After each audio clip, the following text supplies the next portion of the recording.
नमस्कार, मी ज्ञानदा कुलकर्णी.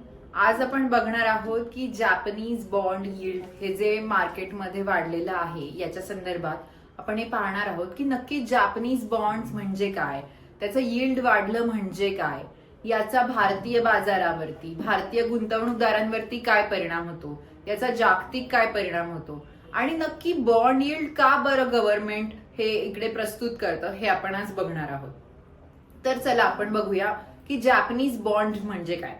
तर जपानचं जे सरकार आहे त्यांनी आपल्याला वेगवेगळे सार्वजनिक सुविधा आणि वेगवेगळ्या सार्वजनिक गोष्टींसाठी गुंतवणूकदार त्यांना पैसे देतात.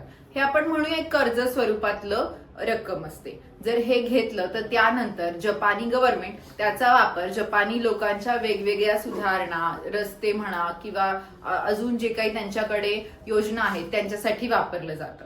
आता बॉन्ड यील्ड म्हणजे काय, तर ज्यावेळेस हे बॉन्ड मार्केटमध्ये उपलब्ध केले जातात त्या दरम्यान आपण पाहतो की त्याचं यील्ड डिसाईड केलं जातं. म्हणजे गुंतवणूकदारांना याचा काय बरं फायदा मिळणार हे पाहिलं जातं. आता तुम्ही मला सांगा, जपानी बॉन्ड म्हणजे काय हे आपण पाहिलं, पण जेव्हा गुंतवणूकदार त्याच्यामध्ये गुंतवणूक करतात त्यावेळेस त्यांना पण तर त्याचा काहीतरी फायदा पाहिजे की नाही, आणि त्यासाठी आपण बघतो की हे एक यील्ड ठरवलं जातं. आतापर्यंत जपानी गव्हर्नमेंटनी ठरवलं होतं की त्याचं 0% यील्ड ठेवायचं किंवा निगेटिव्ह सुद्धा हे यील्ड त्याच्यामध्ये ठेवण्यात आलं होतं.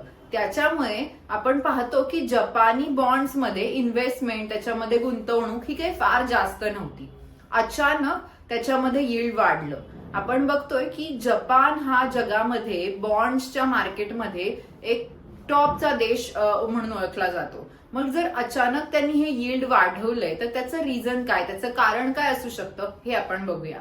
सगळ्यात महत्वाची गोष्ट म्हणजे ज्यावेळेस यील्ड वाढतं, म्हणजे ज्यावेळेस त्याचा परतावा, गुंतवणुकीचा परतावा वाढतो, त्याचा फायदा कोणाला होतो बरं, त्याचा फायदा होतो गुंतवणूकदारांना. मग असं मानलं जातं की या सगळ्या गोष्टींचा, म्हणजे जपानमध्ये जे बॉन्ड यील्ड वाढलंय त्याचा भारतावर काय बरं परिणाम होऊ शकतो. सगळ्यात महत्वाचं म्हणजे फॉरेन पोर्टफोलिओ इन्व्हेस्टर्स, म्हणजे जे भारतीय आहेत की जे आपण पाहतो की जगामध्ये सगळीकडे वेगवेगळ्या देशांमध्ये गुंतवणूक करतात, त्यावरती मार्केटचा, त्याचा गुंतवणूकदारांचा हा सगळा त्याच्यावरती परिणाम होतो. आता आपण बघूया की ज्यावेळेस भारतीय गुंतवणूकदार जो की बाहेरच्या देशांमध्ये गुंतवणूक करतो, असा गुंतवणूकदार त्याचे इथले जे शेअर्स मधले, स्टॉक्स मधले, मार्केट मधले जे पैसे आहेत, जे गुंतवणूक केले गेलेले पैसे आहेत, ते सगळे पैसे किंवा त्यातले काही पैसे काढून JGB म्हणजे जॅपनीज गव्हर्नमेंट बॉन्ड्स मध्ये इन्व्हेस्टमेंट वाढू शकते. आता जपानी सरकारने काय सांगितलंय, तर आम्ही या जे वाढलेलं यील्ड आहे याच्यामध्ये जे आधी आम्ही पूर्णपणे नियंत्रण करत होतो त्याच्यामध्ये आता आम्ही हस्तक्षेप करणार नाही.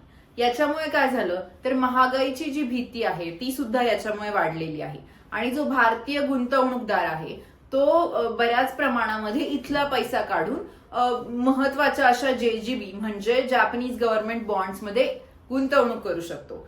आता मला एक सांगा की जर का भारतीय मार्केट किंवा जपानी मार्केटमध्येच इन्व्हेस्टमेंट करायचं, तर मग इकडचे पैसे काढून तिकडे का बरं गुंतवणूक केली जाते.